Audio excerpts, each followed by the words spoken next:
Hey, bonjour tout le monde, bienvenue dans la zone Level Up. Cette semaine, Cynthia Lécuyer de retour dans la zone avec moi et on va parler de l'envers de la médaille de la performance. Mon nom est Éric Guitard, puis on passe ça maintenant.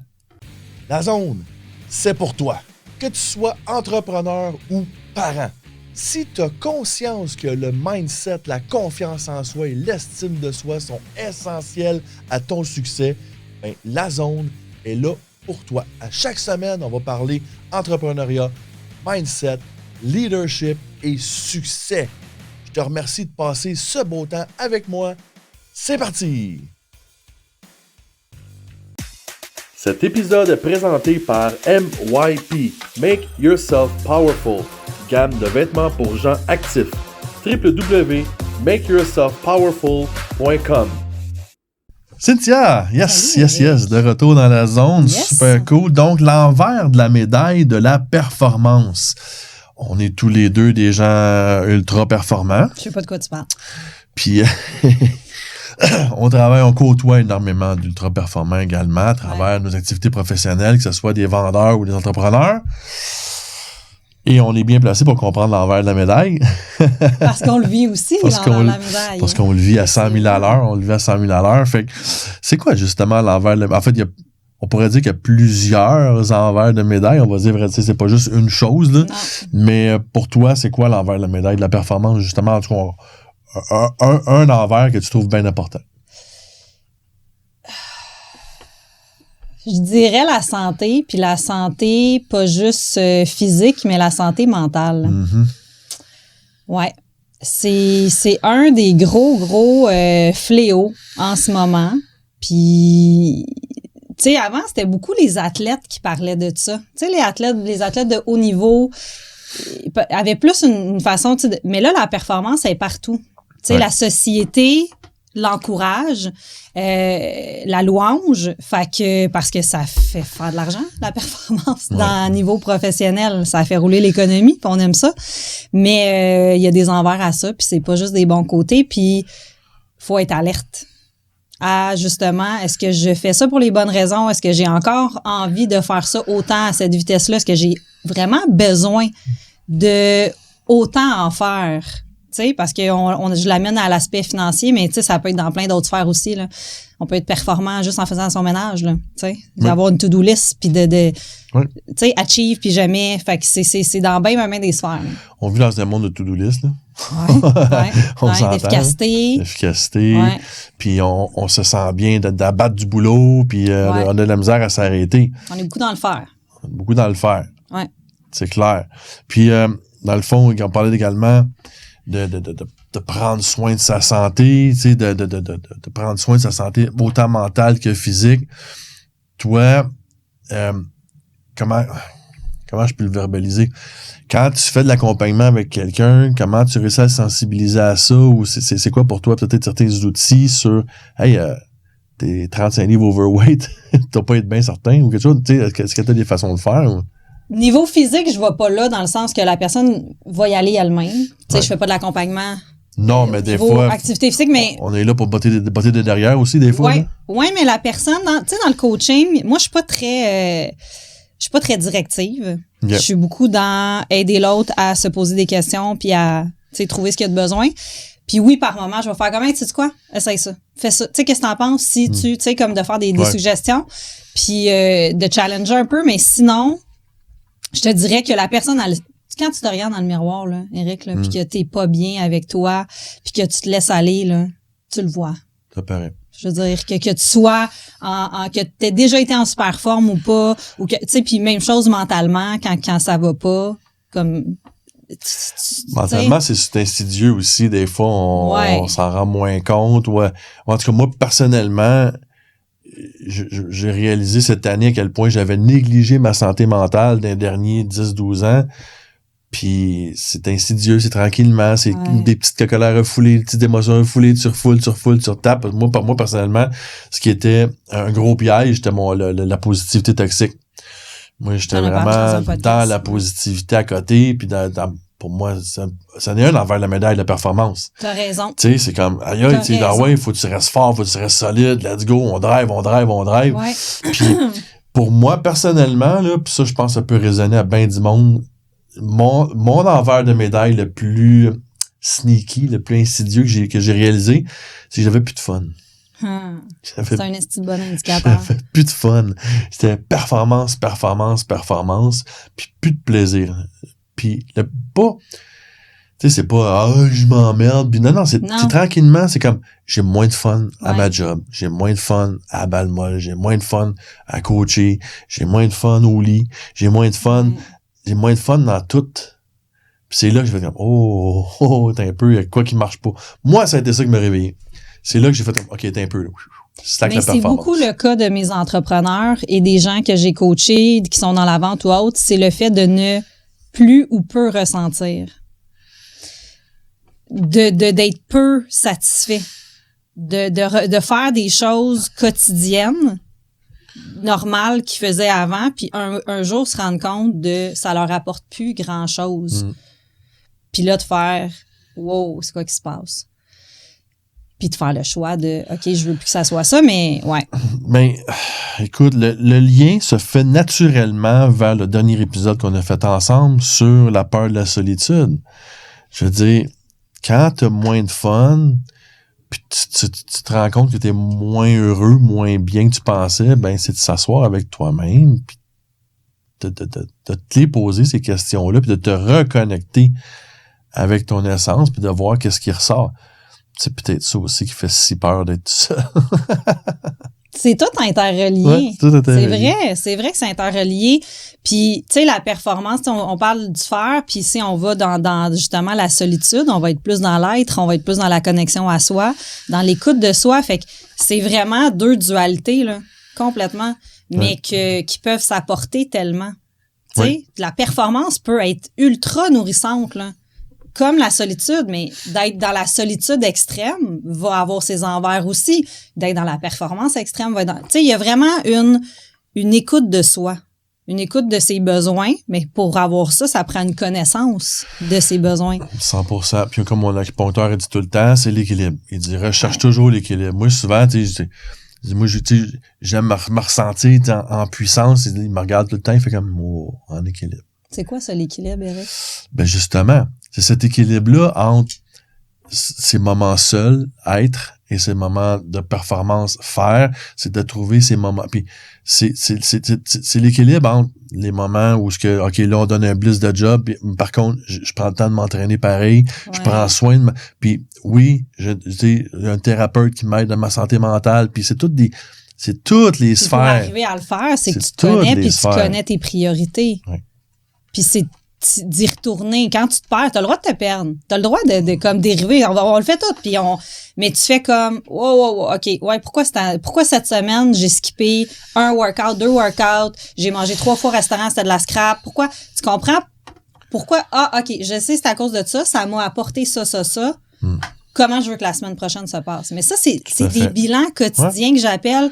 C'est des façons d'arriver à penser, puis ça s'apprend à travers le développement personnel, puis tu sais, t'en as fait énormément, mais tu les apprends, ces mécanismes-là, ces outils-là, de te réaligner, puis mon équilibre, ton équilibre sera pas le même. Non, c'est clair. On n'a pas les mêmes besoins. C'est clair, puis tu sais, ce qui me remonte aussi beaucoup, c'est ça. J'ai fait un épisode le 5 janvier dernier avec Ross Camille, qui s'appelle Make Yourself Powerful. C'est une brand, c'est une marque de vêtements, MYP. C'est beaucoup ça, c'est Make Yourself Powerful, c'est autant le mind, l'esprit, que le physique, que vraiment cette reconnexion-là. Fait qu'encore une fois, tout est dans tout. Make Yourself Powerful, faut que tu sois tout seul, faut que tu vives avec la solitude, faut que tu prennes des moments des réflexions, faut que tu puisses te driver des fois. OK, là, moi, cette semaine, j'ai un événement dimanche. Cette semaine, j'ai slacké le gym, j'avais vraiment un blitz à donner sur produire des documents, des choses comme ça, j'avais de l'ouvrage à faire. OK, mais la semaine prochaine, je vais ramener l'aiguille un peu. C'est temporaire. Oui, c'est ça, c'est un blitz à donner. Mais je ramène l'aiguille, je vais ramener... Make yourself powerful, c'est ça que ça veut dire pour moi, c'est justement de s'assurer qu'on prend soin de chaque sphère. Ouais. Puis de les nourrir un peu. Nourrir. Puis quand t'en as une qui commence à manquer de nourriture un peu ou d'oxygène, ben c'est de prévoir justement des moments pour insuffler de l'oxygène là-dedans. Ouais. J'aimerais ça que tu me parles de juste que tu nommes la quote le questionnement que ton acupuncteur t'a dit de te poser dans le quotidien. Je trouve ça super intéressant.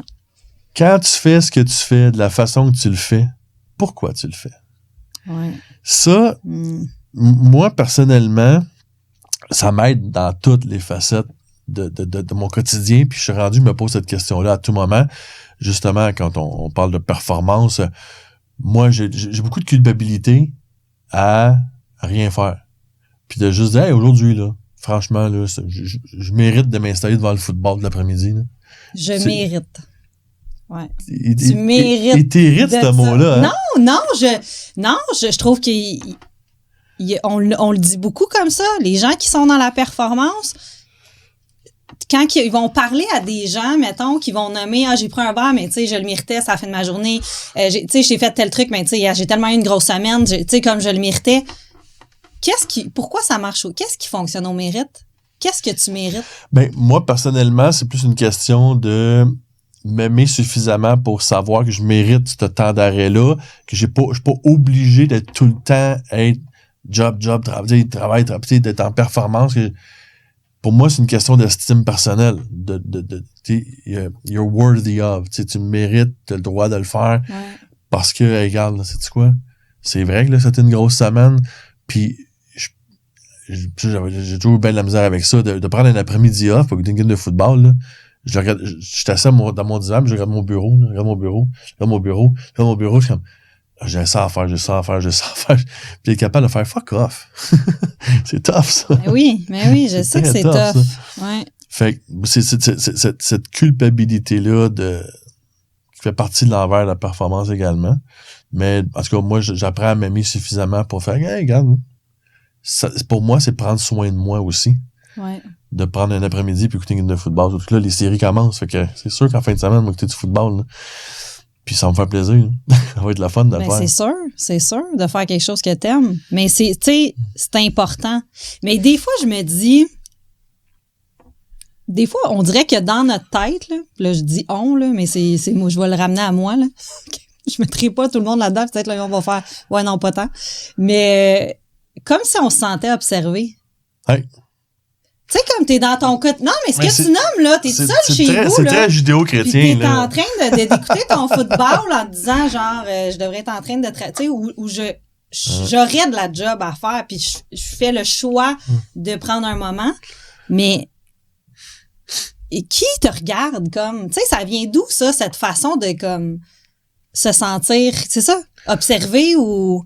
Peut-être que ça vient justement de l'éducation, on pourrait dire, assez judéo-chrétienne du Dieu omniprésent qui t'observe dans tout ce que tu fais. C'est tout ça qui est rendu parce que il y a de plus en plus d'études qui parlent d'épigénétique, là, puis qui parlent de la transmission des caractères acquis, des blessures émotives, et ainsi de suite, de génération en génération. Ouais. Ben, c'est assez ancré dans nous autres depuis bien des générations, là, toutes les histoires du Dieu qui te regarde, puis qui t'observe, puis qui te juge, puis fait que je lance ça de même. C'est peut-être pas ça pantoute, mais c'est peut-être ça aussi, là, mais... Peut-être qu'on a quelque chose de à l'intérieur. Oui, peut-être. Je dis ça, mais en tout cas, pour moi, ça fait du sens. Pour vous autres, je sais pas. Ouais, pour moi, ça fait du sens. C'est sûr qu'il faut être un peu ouvert sur la spiritualité puis tout cet aspect-là. Tout l'aspect des blessures et ainsi de suite. Mais donc, en bout de ligne, là, être performant, ça veut dire quoi pour toi?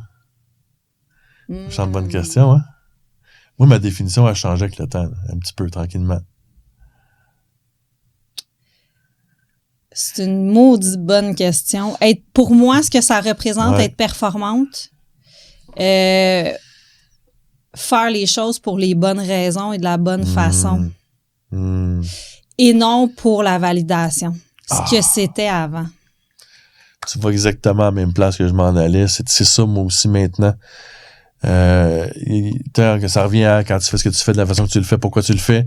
Le pourquoi tu le fais est hyper important. J'avais une discussion avec une amie cette semaine, justement, qui là est avocate, puis elle se fait offrir d'avoir un chemin vers le devenir partenaire dans le bureau. Puis là, elle était comme stressée, pas sûre de je sais pas si c'est ça que je veux. Ouais, c'est ça, c'est Tout ça, je ça, veux. puis c'est ça que j'ai dit, tu sais, pose-toi vraiment la question. Si tu y vas, pourquoi tu y vas? Si tu le fais, pourquoi tu le fais? Ouais. Si tu le fais pas, pourquoi tu le fais pas également? Ouais. C'est ça la question. C'est là que tu vas être puis quand tu fais ce que tu fais, si tu fais ce que tu fais de la façon que tu vas le faire, de la façon qu'on te le propose, pourquoi tu le fais? Tu sais, c'est ce que ça correspond vraiment à ce que tu veux, tu sais. Ouais. Puis là, elle me regardait, puis tu voyais que ça tournait à 100 000 à l'heure dans sa tête. Puis t'es là, OK, ouais, t'as raison, je pense qu'il faut que je prenne ce C'est des temps-là. réflexions qu'elle a besoin d'avoir seule, exact. Oui, 100%. Fait que ça, encore, on revient à la solitude. Faut que tu prennes des moments seuls pour connecter avec toi-même, pour réfléchir à ces choses-là. C'est pas dans le go, les enfants, la routine, la job, le ci, le ça, que tu vas trouver des réponses. Non. Non, puis c'est pas en attendant les vacances. Tu sais, tu te dis, ah ouais, mais je vais prendre ce temps-là quand, tu sais, on a des vacances qui s'en viennent dans 2-3 mois. On repousse tout le temps. C'est ça. Ouais. Fait que c'est en plein ça, moi, avec, la performance maintenant est bien rattachée à pourquoi je fais ça, qu'est-ce que ça va amener. Puis ça m'a permis de m'enlever beaucoup de projets de ses épaules. Ça me permet également de filtrer, tu sais, mon why, puis mes valeurs filtrent mes projets parce que j'avais tendance à dire oui à tout. Ouais. Ce qui est performant également. Complètement. J'avais tendance à dire oui à parce que moi, j'étais un jaune, moi, fait que j'étais un feu de paille, je m'enflamme facilement, tu me proposes un projet, wow, ça va être la fun! On le fait. Sans réfléchir plus loin, comme attends un peu, là. Ça implique quoi? Ça implique, tu sais. Puis, pourquoi tu le ferais? Pourquoi t'embarquais autre que d'avoir du fun? Parce que des fois. Parce que t'es un enthousiaste. Parce que je suis un enthousiaste, c'est ça. Fait que tout est le fun jusqu'à ce que ce soit plus le fun. Mais. Ouais. 100%. Fait que, regarde, c'était juste une piste de réflexion sur prendre le temps, c'est d'équilibre. La vraie performance vient de l'équilibre, à mon avis, vient de l'équilibre entre, justement, prendre soin de sa santé physique et mentale. C'est un tout, effectivement. C'est pas juste dans une sphère, c'est un tout, tu sais, de... Make yourself powerful, c'est un tout. Ouais, complètement. 100%. Puis je vais en profiter, dans le fond, pour te poser la question que je pose à tous mes invités. C'est un de mes objectifs 2025. C'est une amie que je suis sur les médias sociaux, qui s'appelle Anna, c'est une Brésilienne. Puis elle a son channel s'appelle Saving Anna. Puis elle voyage partout dans le monde. Puis partout dans le monde, ce qu'elle va, elle demande aux gens, elle les filme, elle fait un petit clip avec ça. Puis je trouve ça tellement cool que j'ai dit, je vais faire un peu dans mon channel parce que je trouve ça le fun. La question qu'elle pose à tout le monde, c'est quoi pour toi l'amour inconditionnel de toi-même? Qu'est-ce que ça représente pour toi? Oh, God. L'amour inconditionnel de moi-même. Il y a un mot qui me pop en tête qui est la douceur. La douceur envers soi. Dans pas juste les actions qu'on porte, mais dans les propos qu'on porte envers soi. Le regard qu'on a sur nous. J'ai lu un livre dernièrement qui s'appelle L'effet miroir, puis qui est vraiment, c'est vraiment un bon livre à lire, là, soit dit en passant, puis il fait beaucoup le reflet par rapport à les situations de vie ou les réactions que tu as en lien avec les autres personnes. Puis que, mettons, des fois, tu vas avoir des inspirations, genre nous, on a connecté, puis on est comme, on se ressemble, puis tu sais, c'est facile. Ben, ce que moi je vois en toi, c'est que je l'ai en moi d'une certaine façon, tu sais, puis vice versa. Et l'autre envers qui est plus le côté deep ou que tu vas faire comme asti que cette personne-là me tape ses nerfs ou comme aide même, tu sais, mettons, on est des vites, travaille avec des lents, t'es comme sérieux, je comprends pas qu'ils catchent pas ça, puis comme ça fait 5 fois je répète la même pourquoi, tu sais, ben on a tout un lent en nous. Puis tu sais, des fois, c'est ce petit lent en nous-là qu'on a honte ou qu'on n'est pas fier ou qu'on va revoir à travers l'autre, tu sais. Pas nécessairement dans la même sphère, la même genre de situation, là, mais cette émotion-là remonte. Fait que, ouais, cet amour inconditionnel-là sur nos dualités puis nos ondes, nos parts d'ombre comme nos parts de lumière. L'amour inconditionnel, c'est ça, c'est s'accepter dans un tout. Puis qu'il y a des journées que tu vas trouver vraiment wow, puis qu'il y a des journées que tu vas trouver vraiment wark, puis tu vas t'aimer quand même. Pour moi, ça serait ça. Fantastique. Je suis comme ému la main, tu l'as dit. Je trouve ça cool, je trouve ça super beau. Merci beaucoup. Plaisir. Merci beaucoup. Toi, qu'est-ce que ça veut dire pour toi? L'amour conditionnel de soi-même. Bonne question. Donc, merci encore une fois, Cynthia, pour ce super bel épisode. S'il y a quoi que ce soit dans l'épisode d'aujourd'hui qui t'a fait vibrer, qui t'a fait triper, transfère l'épisode à une personne que t'aimes, ça pourrait vraiment changer sa vie. On va mettre les likes, les thumbs up, les étoiles, peu importe le système de ranking de la plateforme que tu utilises. Mon nom est Eric Guitard, on se revoit la semaine prochaine. Salut! Si le contenu de ce podcast t'a interpellé, si le contenu t'a intéressé ou si tu crois que le contenu pourrait intéresser ou interpeller quelqu'un que tu aimes, s'il vous plaît, partage ce podcast. Va indiquer les thumbs up, les étoiles ou peu importe le système de ranking de la plateforme que tu utilises. C'est comme ça que tu peux m'aider. Merci beaucoup d'avoir passé ce temps avec moi et passe une super de belle semaine.